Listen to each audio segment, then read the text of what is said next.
Bab 922. Cara untuk memadamkan cinta api. Leluhur api, adakah cara untuk memadamkan cinta apimu? Tanya Shakira. Lagi pula, biaya yang harus dikeluarkan leluhur api untuk menunjukkan cinta apinya tidaklah murah. Dia menghabiskan banyak uang agar leluhur api melakukannya. Apalagi cinta api leluhur api tidak bisa digunakan sesuka hati. Setelah setiap kali menggunakannya, harus ada waktu setidaknya 1 tahun sebelum dapat digunakan lagi. Oleh karena itu, ini adalah keterampilan yang biasanya tidak akan digunakan oleh leluhur api dengan mudah. Setelah menghabiskan biaya yang begitu mahal, Shakira tentu saja tidak ingin cinta api dipadamkan begitu saja. Haha, tentu saja ada cara untuk menangkal racun cintaku, dan itu sangat sederhana, kata leluhur api sambil tersenyum. Meskipun leluhur api disebut leluhur api, namun usianya tidak terlihat setua itu. Terutama penampilannya, dia bahkan terlihat agak sedikit lucu. Mengenakan jubah, wajahnya yang halus terlihat seperti boneka porselen. Jika orang tidak melihat metodenya, bahkan Shakira akan tertipu oleh penampilannya. Setelah mendengar apa yang dikatakan leluhur api, Shakira mengerutkan kening. Tapi kemudian, kata-kata leluhur api membuat ekspresi Shakira menjadi regang. Jika kamu ingin memadamkan cinta api, kamu harus. Devan, Devan, jangan salahkan aku. Lagi pula, kamulah yang pertama kali menyakiti putriku. Mengingat adegan di mana Devan menempelnya secara paksa, mata Shakira menjadi sedikit kabur. Dia sebenarnya sedikit mabuk dengan perasaan itu. Shakira, apa yang kamu pikirkan? Shakira dengan cepat mengusir pikiran tidak masuk akal itu dari benaknya. Devan, apakah kamu ingin menyelamatkan orang yang kamu cintai atau orang yang mencintaimu? Itu pilihanmu, hahaha. Guru, apakah Anda tahu cara menghilangkan kekuatan sumber api ini? Devan bertanya dengan cemas. Saat ini, Evelyn sangat kesakitan, bagaikan dimasukkan ke dalam bara api. Dan seiring berjalannya waktu, semakin panas derajatnya. Tentu saja ada metodenya, tapi Kaisar Pembunuh menggelengkan kepalanya dan tidak melanjutkan.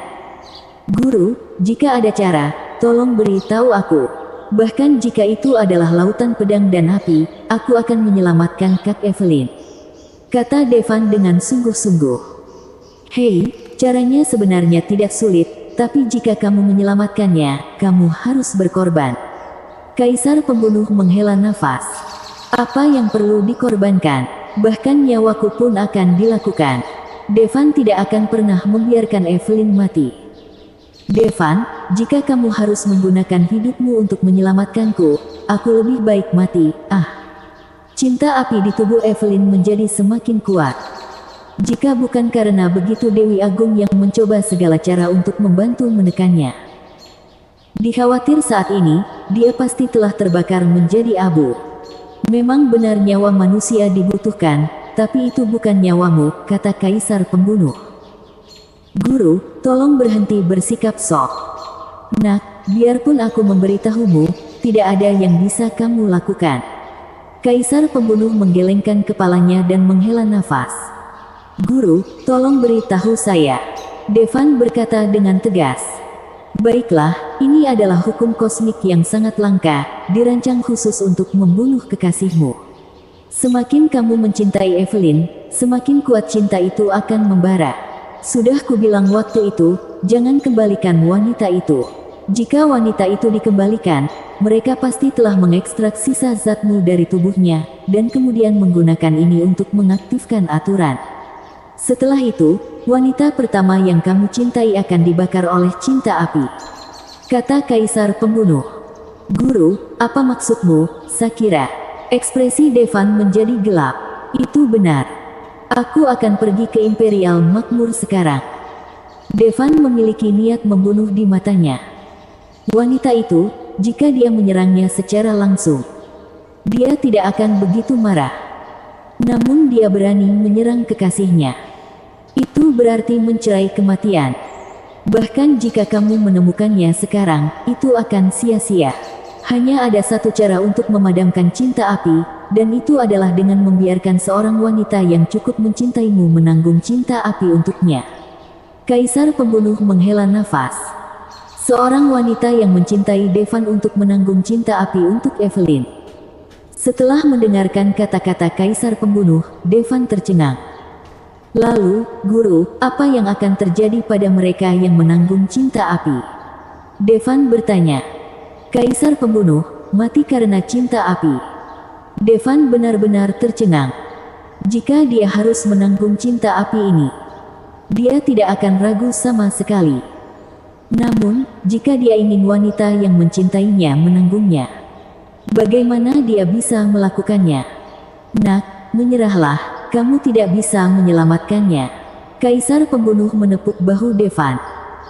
Jika itu orang lain, mereka pasti akan mengorbankan seseorang yang mencintainya untuk menyelamatkan Evelyn. Tapi Kaisar pembunuh memahami Devan.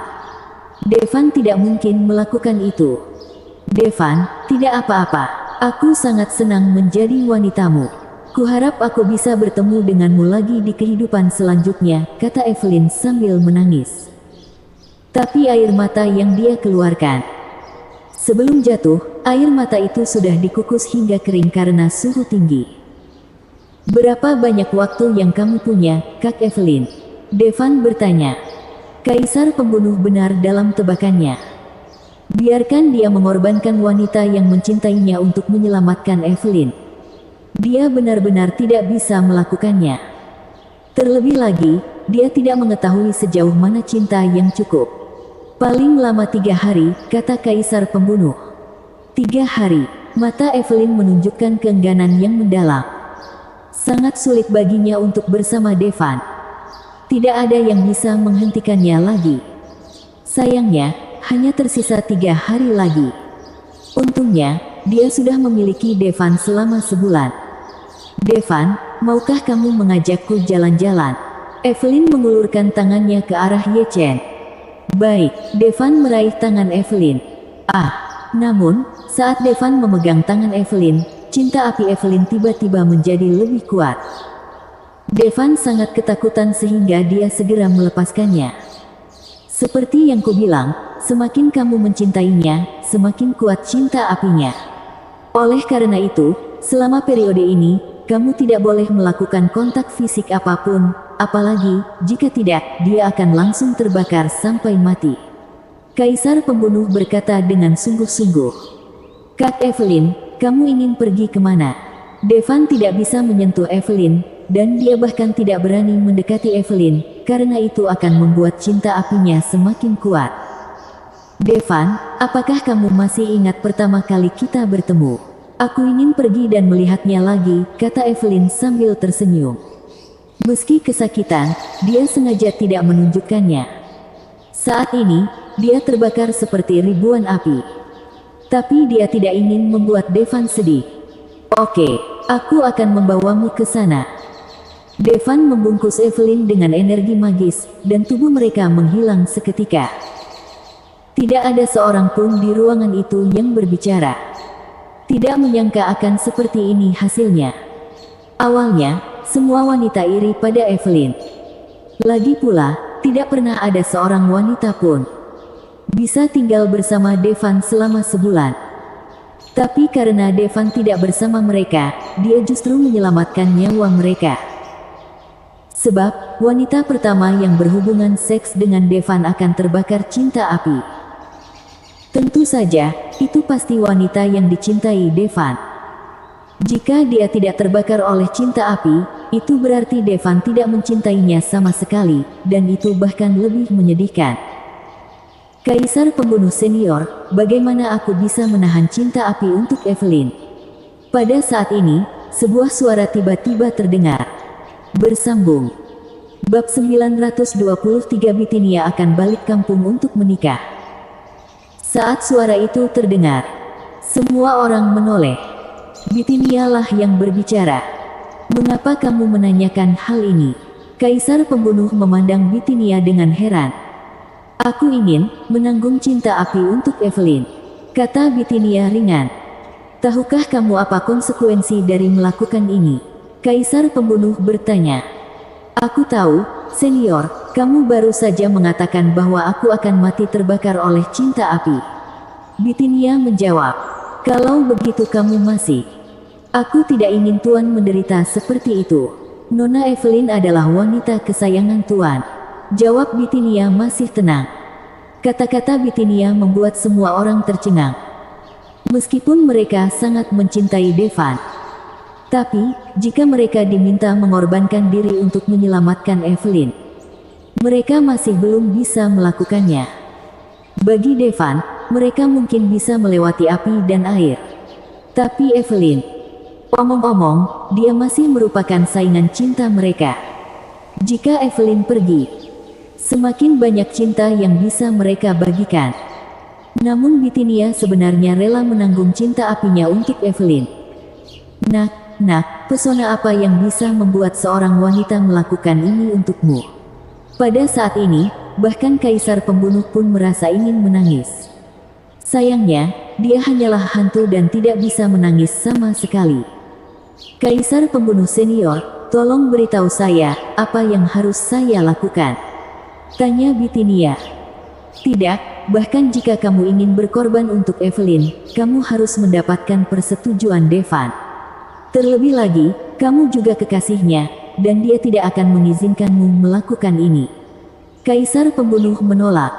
Bitinia tahu, jadi Bitinia memohon pada senior, semuanya, jangan biarkan Tuan mengetahuinya.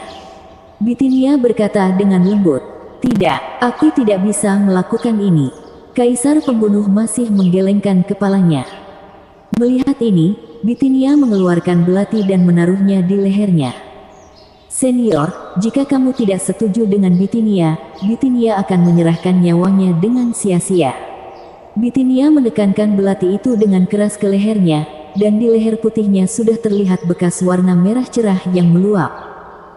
Bitinia, kamu harus tahu bahwa dengan kemampuan kami, kamu tidak akan berhasil melakukan bunuh diri. Kaisar Pembunuh mengerutkan kening. Tak disangka, Bitinia berkemauan keras. Bitinia tahu bahwa senior itu sangat berkuasa, tapi Bitinia juga tahu tidak ada yang bisa menyelamatkan seseorang yang ingin mati. Bitinia berkata, apakah kamu mengancamku? Saat ini, Kaisar Pembunuh sedikit marah. Bitinia tidak mengancam senior, Bitinia meminta senior untuk menurutinya. Bitinia sombong. Bitinia, kenapa kamu melakukan ini? Apa keuntunganmu dengan melakukan ini? Aku hanya memintamu untuk menjadi penguasa Mansion Sauron, dan aku tidak memintamu mengorbankan segalanya demi dia. Mata Kaisar Pembunuh menjadi lembut. Bicara tentang hal itu, dia secara pribadi memilih Bitinia. Senior, ini adalah Bitinia, tolong wujudkan. Kata Bitinia tegas. Baik, Kaisar Pembunuh menghela nafas panjang. Jika kamu ingin menarik cinta Evelyn kepadamu, itu sangat sederhana. Kamu hanya perlu. Kaisar Pembunuh akhirnya memenuhi permintaan Bitinia. Karena Bitinia benar. Jika dia ingin mati, tidak ada yang bisa menghentikannya. Memang bisa dihentikan untuk sementara, tapi tidak bisa dihentikan selamanya. Tunggu sebentar, jika aku menggunakan hukum waktu, bisakah aku membangkitkan orang yang terbakar sampai mati oleh cinta api? Saat ini, tiba-tiba Yuchi berkata. Mata semua orang berbinar. Ya, bagaimana mungkin saya bisa melupakan keberadaan seperti bak ini? Yuchi mampu kilas balik. Bahkan jika Evelyn atau Bitinia mati terbakar oleh cinta api, bukankah cukup kembali ke kilas balik lalu dan bangkit kembali? Namun, kata-kata Kaisar Pembunuh menuangkan air dingin ke semua orang. Kemampuanmu sangat kuat, tetapi tidak maha kuasa. Ada beberapa kemampuan khusus, meskipun kamu dapat kilas balik, itu akan sia-sia. Misalnya, cinta api ini dapat membakar orang bahkan hati. Selama kamu membawanya keluar dari masa lalu, jika kamu mengeluarkannya, dia akan segera terbakar oleh cinta api lagi, dan dia akan menderita sekali lagi. Memang benar bahwa waktu terus berjalan. Namun ada beberapa aturan yang tidak dapat dilanggar bahkan dengan kilas balik. Sekarang sepertinya hanya ada satu cara. Itu adalah Bitinia yang menanggung cinta api untuk Evelyn. Tolong jangan beritahu ibu dan tuan. Bitinia melihat ke arah kerumunan dan berkata, apa yang kamu ingin kami katakan? Semua orang memiliki kesedihan yang mendalam di wajah mereka. Katakan saja pada mereka Bitinia kembali ke kampung halamannya dan menikah. Bitinia membungkuk pada semua orang. Secara kebetulan, Tania kembali dari luar saat ini. Baru saja, dia keluar untuk membeli bahan makanan. Mengapa semua orang ada di sini, di mana bocah bajingan Devan itu? Apakah dia keluar dan bermain-main lagi? Kata Tania sambil mengganti sandalnya. Bitinia berjalan mendekat. Bu, kamu sudah kembali, biarkan aku membantumu. Dia membantu Tania mengambil piring. Bitinia bertindak seolah-olah tidak terjadi apa-apa. Seperti biasa, dia membantu Tania memetik sayuran, mencuci sayuran, dan memasak.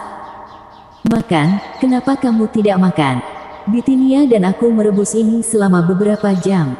Tania bertanya dengan bingung ketika dia melihat semua orang duduk di meja tetapi tidak menggerakkan sumpit mereka. Kakakku belum kembali, kenapa kita tidak menunggu sampai dia kembali? Kata Armini. Dia juga tidak ada di rumah sekarang. Jadi tidak tahu apa yang terjadi. Tunggu apa lagi? Bagaimana dia bisa peduli tentang makan sekarang? Dia hanya bisa makan Evelyn. Kata Tania dengan marah. Tapi setelah mengatakan ini, dia masih menyajikan semangkuk sup khusus untuk Devan. Melihat tidak ada yang menggerakkan sumpitnya, Bitinia menunjukkan ekspresi memohon kepada semua orang. Makan, ayo makan. Akhirnya, semua orang menundukkan kepala untuk makan. Jelas sekali, suasananya sangat berat. Hanya Bitinia saja bertindak seolah tidak terjadi apa-apa. Dari waktu ke waktu, dia mengambilkan sayuran untuk Tania. Ini adalah gadis Bitinia yang aku sayangi, tidak seperti bocah bajingan Devan yang hanya tahu bagaimana membuatku marah sepanjang hari. Tania meludah. Faktanya, dia tidak punya masalah dengan Devan. Saya tidak bisa melihat Bitinia ditinggalkan. Bu, ada sesuatu yang ingin kukatakan padamu. Bitinia berkata, aku menemukan orang tua kandungku. Setelah mendengar kata-kata Bitinia, tubuh Tania bergetar. Bagus, bagus, menemukan orang tua kandungmu, ini hal yang bagus. Tania segera sadar dan berkata sambil tersenyum paksa. Aku ingin kembali kepada mereka. Bagaimanapun juga, mereka adalah orang tua kandungku. Lanjut Bitinia. Tania akhirnya tidak bisa menahannya lebih lama lagi. Dia meletakkan sumpitnya dan kembali ke kamarnya tanpa mengucapkan sepatah kata pun. Dan menutup pintu. Bitinia berjalan ke pintu Tania. Dia tidak mengetuk pintu. Sebaliknya, dia berlutut di depan pintu dan bersujud 3 kali. Mulai sekarang, ibu akan menjaga kalian semua. Bitinia berbalik dan berkata kepada semua orang. Saudari Bitinia, aku tidak tega meninggalkanmu, apakah kamu tidak menginginkanku lagi? Armini berkata dengan mata merah. Armini, kamu harus mendengarkan ibumu mulai sekarang, oke? Bitinia dengan lembut mengusap kepala Armini. Saudari Bitinia, apakah kamu harus pergi? Ya, ibuku telah mengatur pernikahan untukku, dan aku akan balik ke kampung halamanku untuk menikah. Kata Bitinia. Bersambung.